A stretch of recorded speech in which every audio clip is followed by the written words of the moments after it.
अस्सलाम वालेकुम नाज़रीन, आप देख रहे हैं सफ़ा टीवी न्यूज़। मैं हूं आपका मेज़बान मोहम्मद। नाज़रीन, ये देखते हैं 10 बड़ी और अहम खबरें सफ़ा टीवी न्यूज़ पर। मिशन फजर 2024 एमएस एजुकेशन एकेडमी ने 1000 स्टूडेंट्स ने आज मक्का मस्जिद में नमाज फजर अदा की है। मिशन फजर का मकसद तलबा में उम्र भर नमाज का जज्बा और जल्दी सोने उठने की आदत को फ़रोग़ देना है। इस मौके पर मौलाना लतीफ़ अहमद ने इमामत की और नमाज की अहमियत पर रोशनी डाली। तलबा और उनके वालिदैन ने सर्दी और लंबे सफ़र के बावजूद पुरजोश हिस्सा लिए। एमएस एकेडमी के डायरेक्टर अनवर अहमद और डॉक्टर मजहर हुसैन भी मौजूद थे। मिशन फजर का ये कदम तलबा और माशरे को नमाज की अहमियत समझाने में कामयाब रहा। बीआरएस ने सरपंच के वाजिब अदा रकम की अदाई के मसले पर सरकार के मुनासिब जवाब न देने पर असेंबली में वॉकआउट किया। बीआरएस एमएलए हरीश राव ने असेंबली में सरपंच के ज़ाहिर तावान बिल पर सवाल उठाए। उनका कहना था कि बड़े कॉन्ट्रैक्टर को सिर्फ एक महीने में 1200 करोड़ रुपए अदा किए गए, मगर छोटे कॉन्ट्रैक्टर और सरपंच को उनका हक नहीं मिला। गवर्नर और वजीर से शिकायत के बावजूद कोई हल नहीं मिला। चलो असेंबली एहतजाज के दौरान सरपंच की गिरफ्तारी भी हुई। हैदराबाद में सर्दी का मौसम। तेलंगाना में सर्दी की लहर शिद्दत से इख्तियार कर चुकी है, जहां आदिलाबाद के सबसे ठंड इलाका 6.3 डिग्री तक रिकॉर्ड किया गया है। खम्बम, भीम, आसिफाबाद और हैदराबाद के आसपास इलाकों में भी मिनिमम टेम्परेचर 7 OC तक दर्जे हरारत रिकॉर्ड किया गया है। संगारेड्डी के BHEL एरिया में 9.6 OC रिकॉर्ड हुआ और रंगारेड्डी के शंकरपल्ली में 11.3 OC रिकॉर्ड किया गया। मेदक के ट्रूप्स में 11.4 OC रिकॉर्ड हुआ और हैदराबाद यूनिवर्सिटी के आसपास 9.7 रिकॉर्ड हुआ टेम्परेचर, जिसमें IMD नॉर्थ तेलंगाना में मजीद ठंड के बरकरार रहने की पेशन गोई की है। रिहायशी इलाकों के लोगों को सर्दी से महफूज रहने के लिए एहतियात तबतेरा अपनाने की सलाह दी गई है।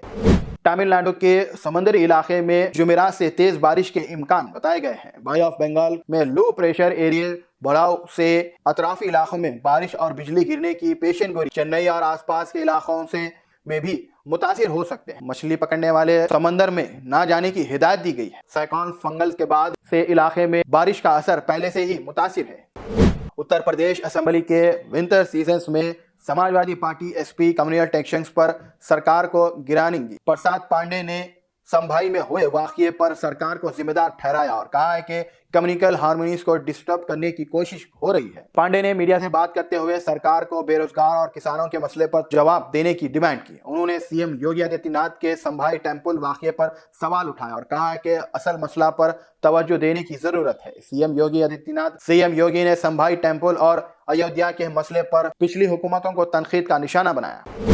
तेलंगाना में सर्दी की लहर ने लोगों को चक्कर में डाल दिया। आदिलाबाद में सबसे कम दर्जे हरारत में 6.3 OC दर्जे हरारत रिकॉर्ड किया गया है, जबकि हैदराबाद के श्रीरामपल्ली में एरिया में 7.1 OC रिकॉर्ड हुआ है। शहर के मौला अली, BHEL और राजेंद्र नगर जैसे इलाकों में भी ठंडी हवाओं के निशान पर है। हैदराबाद के साथ साथ संगारेड्डी, विकाराबाद और मेदक जैसे इलाकों में भी दर्जे हरारत में कमी देखी गई। लोगों को मशवरा दिया गया है कि गर्म कपड़े पहने और जरूरत के अलावा घर से बाहर ना निकले। मौसम का ये हाल कुछ दिन और बरकरार रहने का अंदाजा है। ब्रेकिंग न्यूज हैदराबाद से। आज सुबह एक diesel tanker Secunderabad Mettuguda straight royal Ningampally के पास ओवरटर्न हो गया। इस वजह से रोड पर डीजल गिर गया, जो रात से स्लीपर बन गया है और ट्रैफिक जाम हो गया। ट्रैफिक पुलिस ने जल्दी से एरिया को कॉर्डन ऑफ किया है और व्हीकल को दूसरी तरफ रिडायरेक्ट किया है। क्लीनर ऑपरेशन चलाया जा रहा है और अब तक कोई इंजीनियरिंग रिपोर्ट्स नहीं हुई है। और रॉयज ने पब्लिक को कहा है कि अफेक्टेड एरिया को अवॉइड करें। ट्रैफिक को जल्द ही नॉर्मल बनाने के लिए टैंक को हटाया जाएगा। इन्वेस्टिगेशन अभी जारी है। मध्य प्रदेश के CM का आज तक पर एक रिसेंट अपीयरेंस काफी तनकीद का निशाना हुआ। न्यूज एंकर्स ने CM से उनके लाठीबाज लाठी से लड़ना और तलवार चलाना दिखाने को कहा, जो कि पहले उसे स्किप और पुशअप करने को कहा गया था। ये गुफ्तगू काफी लोगों को बेहुदगी लग रही है, क्योंकि इस तरह से क्रिटिसाइज किया जाएगा, क्योंकि इस तरह से सर्कल जैसे रवैये से सियासत को हल्का बनाया जा रहा है। क्रिटिसाइज का कहना है कि इस तरह के फिजिकल डेमोक्रेसी को सीरियस पॉलिटिशियन डिस्कस से दूर रहना चाहिए और असली मसाइल जैसे गवर्नेंस और डेवलपमेंट पर बात होनी चाहिए। तेलंगाना हुकूमत ने संक्रांति के बाद नए राशन कार्ड इशू करने का ऐलान किया है।